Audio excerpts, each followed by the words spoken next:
esfregando as mãos, porque só de lances polêmicos, acho que, ó, são 22, faltam 22 minutos para 7. Acho que até às 7 a gente vai com você, Gaciba. Boa noite. Boa noite, senhores. Não dá para fazer hoje, dá para fazer um programa a respeito da arbitragem do Fla-Flu hoje, uma arbitragem do Sávio Pereira Sampaio, extremamente tensa, né? Uma arbitragem... Ó, vamos resumir. 45 faltas marcadas, 25 do Fluminense, 20 do Flamengo, 14 cartões amarelos e 1 cartão vermelho.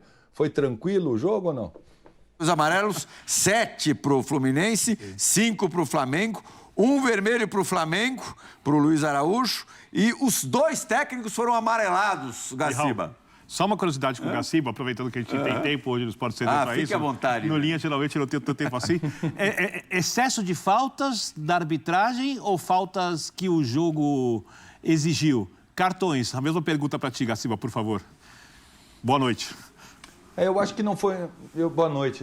Eu acho que não foi uma boa arbitragem, não. Foi uma arbitragem bem confusa, né? A gente percebia claramente a tensão do árbitro, né? Refletindo muito esse momento da arbitragem brasileira, né? E o árbitro ficou com um certo receio do jogo, né? Então a gente percebia que o árbitro estava com a clara intenção de picar o jogo, como a gente fala na arbitragem, né? Ele não queria deixar aquela bola de neve crescer. Então a cada momento ele ia picando e aí vai perdendo um pouco da credibilidade com os jogadores.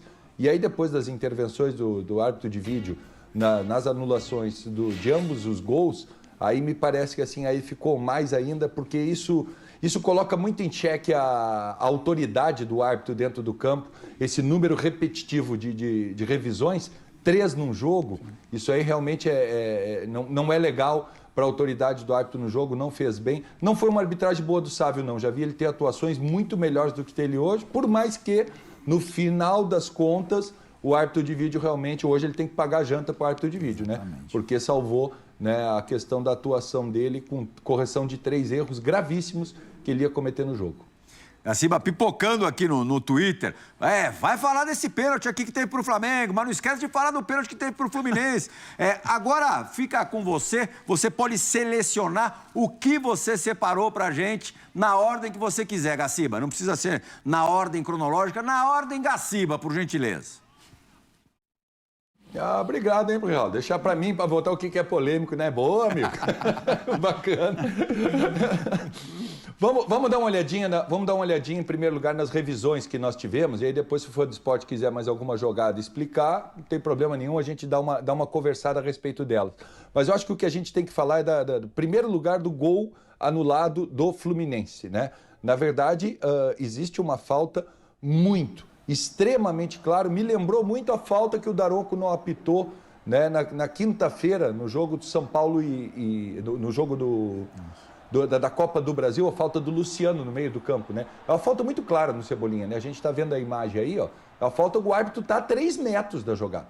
A 3 metros da jogada. E está dentro do que a gente chama de APP, né? Attack Phase Possession, né? Sim. Então, ela tem uma ligação direta, ou seja, o Fluminense só fez esse gol porque a falta aconteceu e o árbitro não viu. Alguns me perguntaram, mas não é um lance interpretativo? Sim, é um lance extremamente interpretativo, mas uma interpretação completamente equivocada. Ou seja, é um erro claro e óbvio, é lance de árbitro de vídeo. E outros me perguntaram aqui, olha, mas no início da jogada tem uma falta do jogador do Flamengo. Né? O Felipe faz um bloqueio tipo basquete, né? Sim. Um bloqueio com contato físico, uma obstrução com contato físico. Só lembrando, árbitro de vídeo, o APP, que é a troca da posse de bola, começa na falta realizada no jogador do Flamengo. Ou seja, o que está atrás disso não é revisável. Então o árbitro de vídeo tem que começar a mostrar a falta no jogador do Flamengo. A não ser que aquela falta do Felipe Luiz tivesse originado um pênalti. Então, como não é uma falta que originou o pênalti, o APP começa exatamente ali. Então, a decisão é correta. Anular o gol e reiniciar o jogo com tiro livre direto, né, a favor do Flamengo na entrada da área, que, para sorte do seu Sávio, não acabou em gol. Ô, Gaciba, mas só uma pergunta, em cima do que você falou da obstrução do Felipe Luiz. O lance resulta, no final, em uma falta para o Flamengo, né? Então, assim, tem uma falta na entrada da área que o Arrascaeta bate por cima. Se o Arrascaeta converte em gol, a gente acho que veria uma confusão maior, né? Porque se o Arrascaeta faz o gol de falta, o Fluminense com certeza iria reclamar da falta que aconteceu antes, né? Talvez Volta 2 segundos a fita. Volta 2 segundos a fita. Então, assim, o procedimento da cabine do VAR, ele é correto nessa questão. Mesmo tendo uma falta perigosa para o Flamengo, ele não pode fazer a observação da falta do Felipe Luiz antes, se ela realmente existiu? Não. Tá. Não pode porque está fora do que é chamado, né, capitão? O Sim. APP. Sim. Está fora do APP. O APP começa na troca de posse de bola. Sim. Onde há a troca de posse de bola. Quando o Fluminense faz a falta e retoma a bola. O que aconteceu antes disso? Porque senão a gente poderia ter uma terceira falta 3 segundos atrás, uma outra 4 segundos atrás, 5 segundos atrás, Sim. e nós podíamos voltar o jogo, se a bola não saiu de jogo, até 3, 4 minutos. Sim. Então, o que acontece é exatamente ali, né? E aí, quando vai bater a falta, reza e torce para que a bola saia. Exatamente, né? reza. Vamos pro outro gol anulado, o gol do Flamengo, o gol do Gabriel Barbosa, Gaciba? Vamos. Esse é o tipo de gol que... Aliás, ambos os gols, né? Que se diz que o árbitro de vídeo ele é chato, né? E ele é chato mesmo, mas ele tá aí para isso mesmo, né? Foram 2 gols lindos, né? Tanto do Fluminense como do Flamengo, mas... mais uma vez, aí para mim até não dá para botar muito na conta do Sávio, pelo fato da falta ter sido feita pelas costas, um empurrão claro, com as 2 mãos, tirando, né, o cano da jogada. O Pablo que deu o empurrão, realizada, né? E aí faltou trabalho de equipe, né? Claramente, né? Essa falta foi realizada a 5 metros do árbitro reserva, né? A 4 metros, a 6, 7 metros do árbitro assistente número 1, todos eles com visão lateral para a jogada, né? Incontestável que a falta existiu, né? Então tem que ser marcada a falta. E aí mais um detalhezinho da regra que é maluco também, né? Que o pessoal perguntou. O Gabriel vai receber na súmula um cartão amarelo por tirar a camisa na comemoração do gol. E o gol não valeu. e o cartão é mantido. Isso é a orientação da FIFA. O cartão deve ser mantido porque a transgressão disciplinar está existindo mesmo com a revisão do lance. Então vai constar lá, né? Vai ter um jogador dentro desses 14 amarelos, mais um vermelho que serão citados na súmula, um jogador, o Gabriel, vai receber o cartão por comemorar o gol e tirar a camisa num jogo que terminou 0-0. Coisas do futebol moderno. Do neofutebol, Essa não dá para entender, né, Bubu? Porque Não dá, assim, não dá. transgressão de um lance que foi invalidado. Não, exatamente. É meio que surreal. Eu tenho uma impressão, o Fábio é tão bom que eu acho que ele poderia ter feito algo melhor nesse chute do Gabigol. Também achei. A bola foi bem colocada, mas não foi tão forte assim. Você vê que ele consegue... a bola passa por baixo, né? Ou ele toca nela, desvia, mas não o suficiente para tirar do gol. O Fábio era defensável. Para o Fábio era uma bola defensável. Gaciba, a expulsão do Luiz Araújo no finalzinho do jogo, ele até tirou o Marcelo do jogo, né? Marcelo se machucou, a gente ainda não sabe a gravidade. Para você, correta a decisão do Sávio? Que também teve que recorrer ao VAR? A falta na frente do Sávio, isso aí é o que a regra do jogo fala, né? Uso de força desproporcionada. Sem sombra de dúvidas, né? O Luiz, claramente fica, né, ofendido, digamos assim, né, com o fato de ter tomado uma caneta, né? Uma lindo drible do Marcelo, e utiliza força desproporcional para a disputa, né? É uma pegada muito forte, até os ângulos que foram mostrados para o Sávio nem foram os melhores. Tinha ângulos que mostrava mais ainda a intensidade do Luiz na jogada.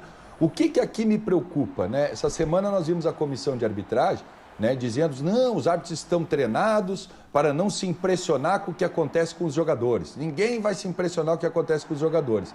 E só foi chamado o Sávio para olhar a jogada 2 minutos e meio depois, quando o Marcelo teve que ser substituído. Quando fizeram o sinal de substituição do Marcelo, o cara vai ser substituído, então vem aqui e olha aqui para tu ver se tu troca esse amarelo por um vermelho, né? Então, claramente foi impressionado com o fato do Marcelo ter saído do jogo, o fato da ação do árbitro de vídeo para essa sanção. Mas no primeiro replay, para mim, fica muito claro o uso de força desproporcional, né? Ela não é uma jogada, né, que realmente o jogador está ali para tentar alcançar a bola, claramente ele está pegando, por mais que seja incluído aí, pelo fato da bola estar no contexto, como jogo brusco grave, né? E para mim, é claro o cartão vermelho pelo fato da força desproporcional. Era fácil dele perceber isso a olho nu, sem a necessidade do VAR ou não? Ter dado o vermelho direto? Eu vejo claramente que o árbitro... Tem um momento, né, que a gente começa a ver que, assim, 14 amarelos e um vermelho. Não existe jogo que precise disso. Né? Claramente o árbitro foi perdendo a mão. Os cartões do árbitro não falavam mais nada. Eles não conversavam mais, eles não diziam mais o que ele queria dentro do jogo. Quais eram os critérios que ele estava adotando. Os cartões dele perderam completamente o significado. E nesse tipo de jogada, é árbitro que está um pouco receoso. Claramente está receoso. Porque se é um árbitro que está confiante, se utilizou o critério dele de maneira correta e uniforme durante toda a partida, essa entrada do Luiz, ela fugiu o tom. Ela foge o tom em relação a tudo que aconteceu na partida. Os outros 13, ou os outros 14 amarelos, né, que foram dados, pode ter certeza que foram todas infrações inferiores a essa entrada do Luiz, que aconteceu novamente. Repito, a 6 metros do árbitro, com o árbitro com a visão completamente aberta. O que preocupa não é a questão da interpretação do árbitro. Talvez tenha algum tipo de confusão, porque a gente já sabe mesmo, né? Por exemplo, na quinta-feira, nós fomos unânimes todos que não houve a falta do São Paulo no gol do Caleri, correto? Não vi ninguém dizer que houve a falta, né? Então, 2 pessoas enxergaram a falta, né? O árbitro do jogo e o presidente da comissão de arbitragem, que deu uma devolutiva e disse que o Daronco acertou ao marcar a falta do Caleri. Para todos os árbitros ouvir que aquilo ali é uma falta.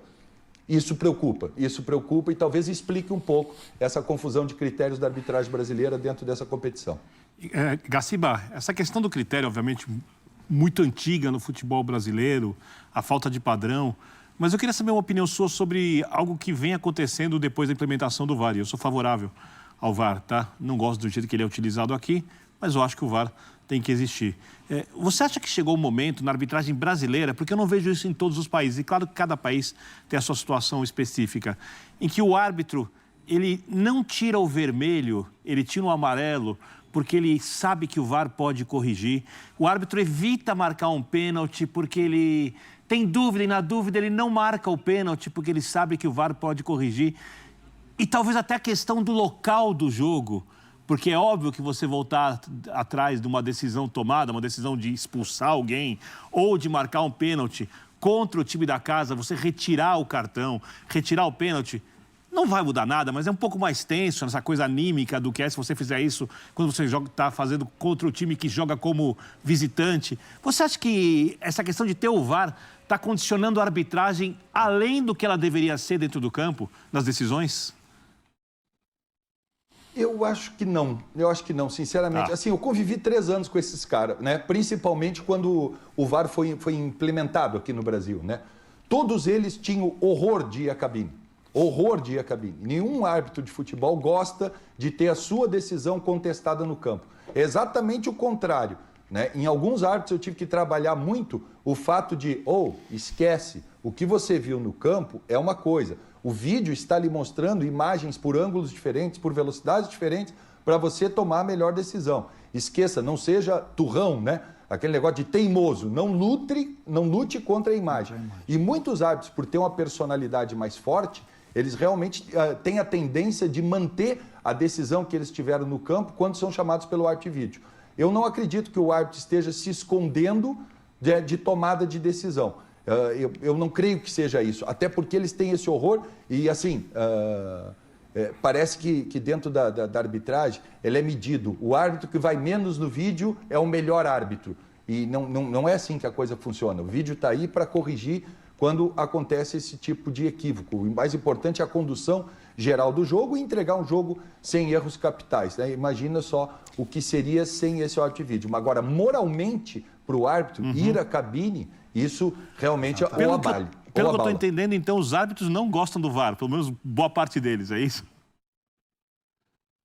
Não gostam do VAR. Ou não gostam de usar o VAR. Vamos usar esse termo assim, né? Não é que eles não gostem do árbitro de vídeo, eles não gostam de usar o VAR. Porque isso aí realmente mostra, em primeiro lugar, que eles erraram. né? E essa é o principal, né? Você errou de maneira... E esse termo, erro claro e óbvio, isso soa muito mal na orelha, né, de quem apita, né? Você fez uma grande bobagem, para não falar outra palavra nesse horário, né? Você fez uma grande bobagem, vem aqui olhar que você acabou de fazer uma gigantesca bobagem que o Brasil inteiro está olhando e só você não viu dentro do campo. Essa é a mensagem do árbitro de vídeo, né? Para isso que ele foi criado. Então, realmente, os árbitros têm uma resistência e não gostam de utilizar o árbitro de vídeo. Por isso, creio que não acontece isso, de ver e, vou deixar para o árbitro de vídeo. Pelo contrário, o que eles menos querem é que o árbitro de vídeo entre.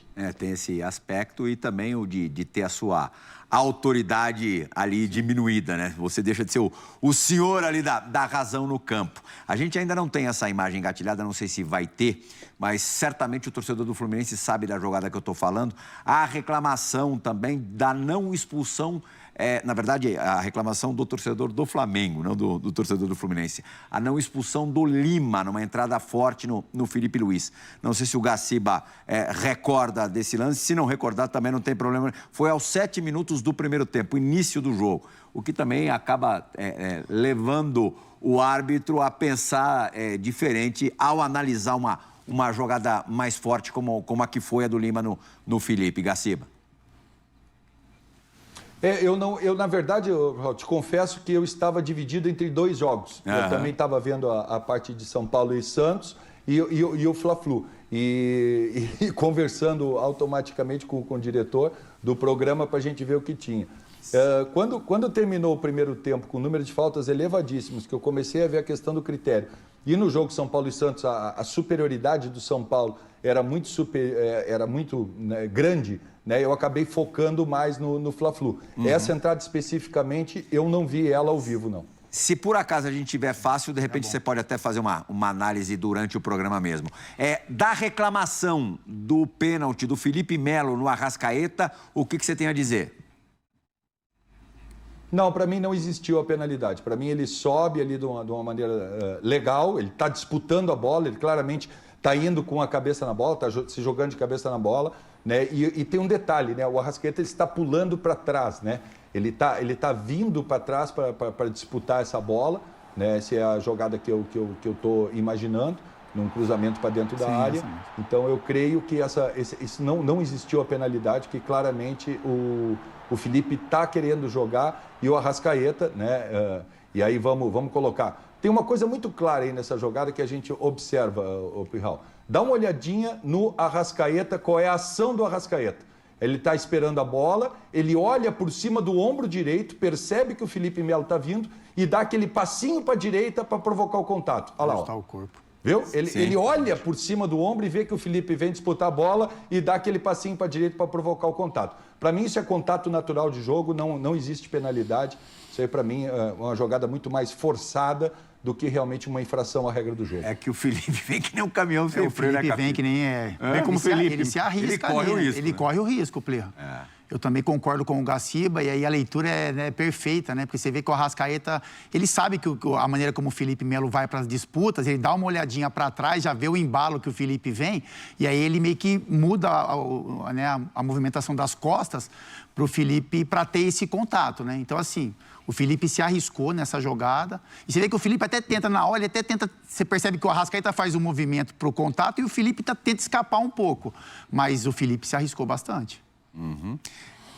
Tem uma reclamação de pênalti para cada lado, um possível pênalti do Gerson colocando a mão na bola.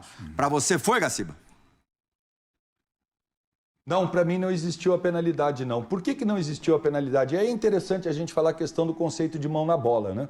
Isso aí eu acho que assim, já está claro para o fã do esporte que observa os nossos programas, que vê o Sport Center, o pessoal já acostumou. Primeiro lugar, qual é a primeira pergunta? O jogador está em ação de disputa ou de bloqueio? O jogador está bloqueando ou está disputando? Não, ele não está bloqueando nada, ele está correndo de uma maneira natural e está ali disputando a bola, caminhando. O que acontece aí? Fator surpresa. O braço está em posição natural ou não para o jogo? Sim, o braço está. Então aí não é ampliação de espaço corporal. Aí a gente tem que ver se o jogador está ampliando o braço de maneira antinatural, que eu vejo que não existe. E assim, essa bola é chutada contra o braço de uma maneira muito repentina. O Cano né? Joga a bola para trás de uma maneira repentina que pega no jogador que, para mim, está com o braço em posição completamente natural. Para mim, decisão acertada, não mão. Isso não é mão sancionável pela regra do jogo. A bola realmente bate no braço, mas aí não é ampliação de espaço corporal. Esse é o fator mais decisivo. É a questão de posição natural ou não para o jogo, pelo fato de ter esse fator surpresa. Parece mesmo até que o Cano mira mesmo a mão do Gerson ali. A gente tem o lance do início do jogo reclamado pelo torcedor do Flamengo, de uma possível expulsão do Lima, numa entrada mais forte no Felipe Luiz. Vê o que você acha, Gaciba. Nosso ângulo não é o mais favorável lá, é a visão, do torcedor quase na arquibancada. A gente aproxima já no momento em que há uma rodinha em torno do árbitro. Pelo que você viu ali, expulsão seria muito exagerado, muito radical. Vou pedir até para o Sandro rebobinar e mostrar de novo. Você viu que existe uma coisa assim, quando eu fui uma vez apitar um sul-americano, sub-17, eu terminei o jogo com 9 amarelos, né? E aí fui lá para a questão da devolutiva, que eles chamam, né? Da comissão de arbitragem, e o diretor começou, certo. Terminou, ele olhou para mim e disse assim, horrível, não precisava usar os 9 amarelos. Eu digo, ué, o senhor falou que todos eles foram corretos, por que não precisava usar amarelo? Eu vou te mostrar um que aconteceu antes, que você não utilizou nenhum, e aí teve que utilizar 9, porque você acabou não aplicando o cartão amarelo. Esse aí, isso é 7 minutos do primeiro tempo que você falou, Pirral? Sim. 7 minutos. Tem que sair o amarelo voando aí. Tem que sair o amarelo voando aí. Tem que ser a primeira ação do árbitro. O amarelo lá em cima, pronto, passou a linha. Passa a régua. A partir daí tudo fica mais fácil para o árbitro, para o jogo. Para mim isso é cartão amarelo, né, que deveria ter sido aplicado de forma instantânea. A partir dali ele começou, agora está claro, agora eu já sei da onde saíram os 14 amarelos e um vermelho, né? A não aplicação imediata de um cartão amarelo nessa jogada, uma jogada muito clara. Não vejo o fato de ser força desproporcional ao ponto da aplicação do cartão vermelho. Para mim, isso é jogada temerária, né? Essa é a diferença, a intensidade da entrada, né? Que é onde no Luiz teve uma mais forte. E não é pelo fato de expulsar um do lado que tem que expulsar do outro. A regra não está falando assim. Por mais que anulou um gol do lado por falta na origem, anulou o gol do lado na outra, será que faltou um cartão vermelho para o outro lado? Não, para mim são decisões diferentes, são jogadas diferentes pelo fato da intensidade que eu vi.